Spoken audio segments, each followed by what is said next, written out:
bandidas, cuando duerma con la soledad, cuando se me cierre. Voy a explicaros el concepto de derivada y sobre todo su interpretación geométrica, que va a ser muy interesante a la hora de entender y analizar matemáticamente muchas variables físicas que implican el cambio de otras. La derivada surge con la necesidad de estudiar el crecimiento o el decrecimiento de las funciones. Imaginaros una función con su eje X, su eje Y y una función que va creciendo. ¿Cómo sabemos que esa función va creciendo? Pues es sencillo. Pensemos que si cojo una posición en el eje X y aumento un poco, paso de X sub 0 a X, pues resulta que la imagen mediante la función de este valor X sub 0 es f de X sub 0, mientras que el valor o la imagen de X es f de X. Estoy viendo que conforme aumenta la coordenada X, aumentan también las imágenes. Puedo decir que la función es creciente. Si la función fuese decreciente, es decir, fuese hacia abajo, pues vería que al pasar de X sub 0 hasta X, las imágenes, pues f de X sub 0 y f de X van hacia abajo. Es decir, conforme aumenta la coordenada X, disminuyen sus imágenes. Con lo cual, estoy analizando qué es lo que ocurre cuando la variable aumenta. Si cuando la variable va aumentando, la función también se incrementa, sé que crece. Si cuando aumenta la variable X, la función, las imágenes decrecen, sé que en la función decrece. Luego, en un primer momento, lo que yo tengo que hacer es comparar cuánto crecen las imágenes cuando crece la variable.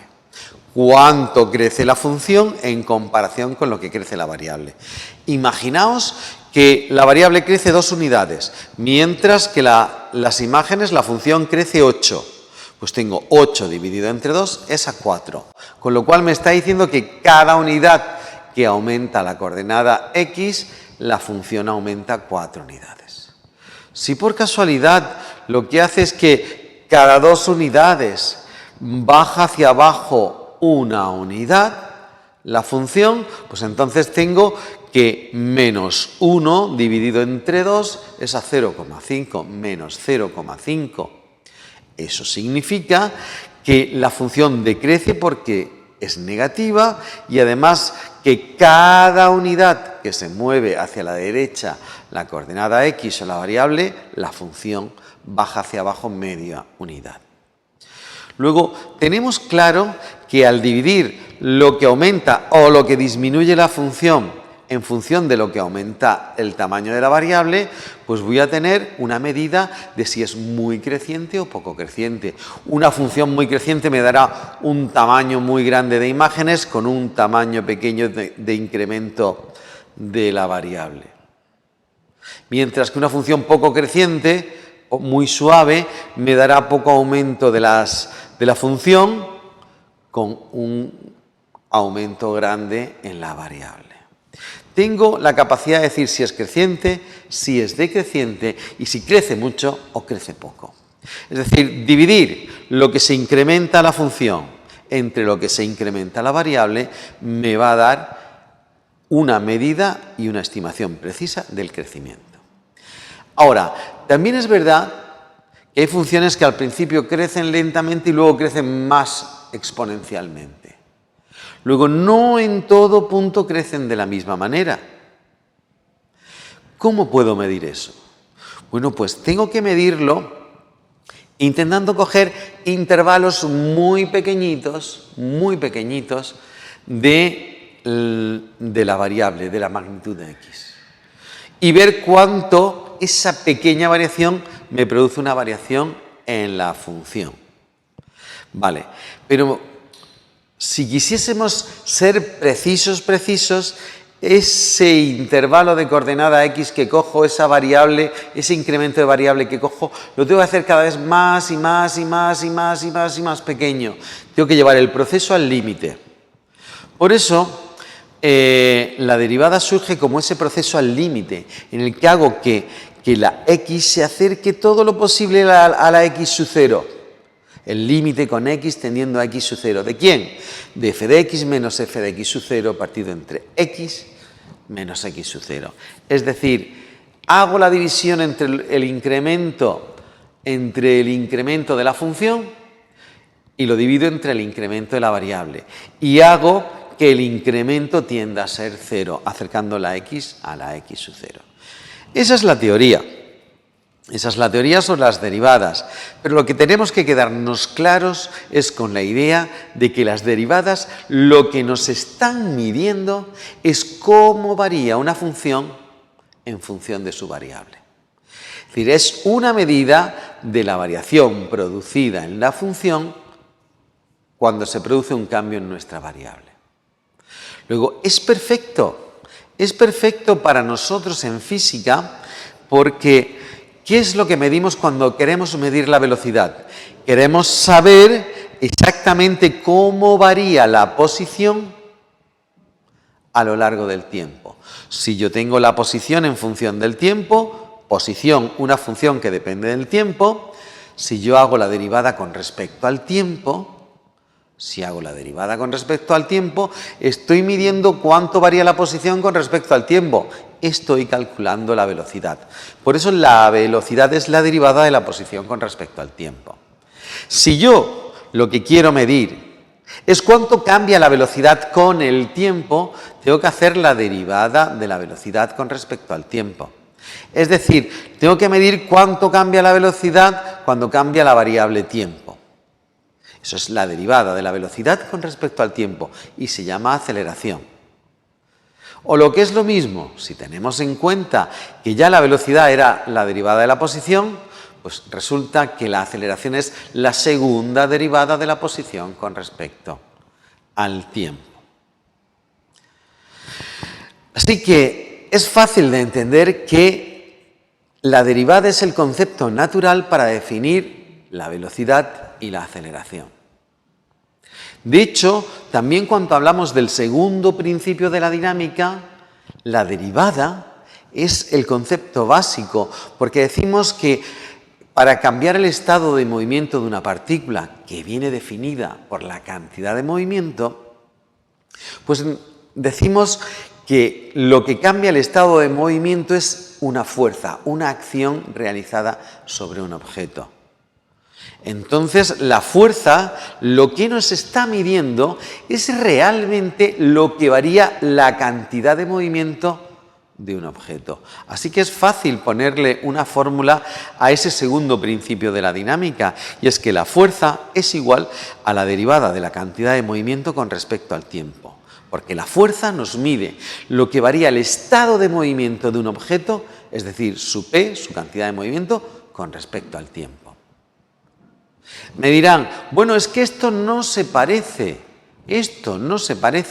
en absoluto a lo que yo conozco del segundo principio de la dinámica, que me dice que la fuerza es la masa por la aceleración. Vale, os lo explico. Es que resulta que la cantidad de movimiento es masa por velocidad y la masa, si la consideramos constante, puede salir fuera de la derivada y me quedaría que la fuerza es la masa por la derivada de la velocidad con respecto al tiempo. Es decir, que la fuerza sería masa por aceleración. Sí, la fuerza sería masa por aceleración, pero en el caso de que la masa fuese constante. Lo podemos aplicar a multitud de situaciones físicas cotidianas que nos encontramos, pero hay otras a las que no podemos aplicar ese F igual a m por a. Tengamos en cuenta que, por ejemplo, cuando lanzamos un cohete que va a subir al espacio, le ponemos varios depósitos de combustible y cuando inicia su impulso para subir hacia arriba, va descargando esos depósitos hasta que los suelta por completo. Pierde mucho más de la mitad de su peso. cuando sale al espacio. Luego no es un problema de masa constante. Luego ese proceso de sacar la masa de la derivada porque era constante no es posible. Así que tendremos que utilizar el que la fuerza es igual a la derivada de la cantidad de movimiento con respecto al tiempo, donde ahí la masa será una variable que dependerá del tiempo. Bien, hemos visto cómo la derivada, el concepto de derivada nos da muchas de las variables físicas que utilizamos de forma cotidiana, como la velocidad, la aceleración o la fuerza. A modo de ejemplo, pensemos que estoy mirando a un edificio hacia arriba y resulta que desde 50 metros de altura, yo estoy abajo, a 50 metros de altura, lanzan una pelota a 20 metros por segundo hacia arriba. Pues entonces yo puedo decir, oye, la ecuación de mi posición en el eje Y, porque se mueve nada más que verticalmente, es posición inicial 50, velocidad inicial 20 y aceleración 9,8 negativa, pues pongo 50 más 20 por t y menos 4,9 por t al cuadrado. Perfecto, ya tengo la posición R o I en función del tiempo. Es menos 4,9 por t al cuadrado más 20t más 50. Si yo quiero calcular la velocidad, cojo y derivo esa posición. Y al derivar, recordar que para derivar funciones polinómicas simplemente cojo el exponente y lo bajo abajo y le resto 1. Así que el t al cuadrado, el 2 baja multiplicando al 4,9 y se me convertiría en menos 9,8, quedándome la t elevado a 1 nada más. El 20t, como ya tiene 1, pues baja el 1, me queda 20 y t elevado a 0, que sería 1, así que me queda más 20. Y el 50, como no tiene ni siquiera la variable, su derivada es 0. Así que me quedaría que la derivada de la posición es menos 9,8 por t más 20. Fijaos que coincide con nuestra fórmula de la velocidad, cuando decíamos que velocidad final es velocidad inicial más aceleración por tiempo. Es decir, velocidad final es igual a los 20 metros por segundo menos 9,8 de la aceleración por el tiempo. Exactamente igual que la fórmula que hemos obtenido al derivar. Pero ¿y si quiero calcular la aceleración? Pues tendré que derivar la velocidad. Y cojo mi fórmula de la velocidad que he obtenido antes, que es menos 9,8 por t más 20, y derivo. Y veo que el menos 9,8 por t, el 1 baja abajo, multiplica menos 9,8 y me queda t elevado a 0, que es 1. O sea, me queda menos 9,8 y la derivada de 20, como no lleva t, es 0.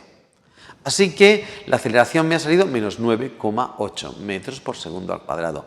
Es decir, la aceleración de la gravedad. Todo casa, todo hace ver que la derivada es el concepto fundamental para definir la velocidad como el cambio en la posición con respecto al tiempo, aceleración como cambio de la velocidad con respecto al tiempo, o fuerza como cambio de la cantidad de movimiento con respecto al tiempo. Espero que os haya servido esto para entender el concepto fundamental de las derivadas. Es verdad que la teoría de la derivada de una función es mucho más complejo, es cierto. Pero bueno, este concepto básico, esta interpretación geométrica, esta interpretación como el cálculo de un incremento de una función con respecto al cambio en su variable, es una cuestión conceptual muy importante y muy utilizada en física. Espero que lo hayas entendido y que te interese. No olvides suscribirte y darle al like. El poder de las matemáticas y de la física.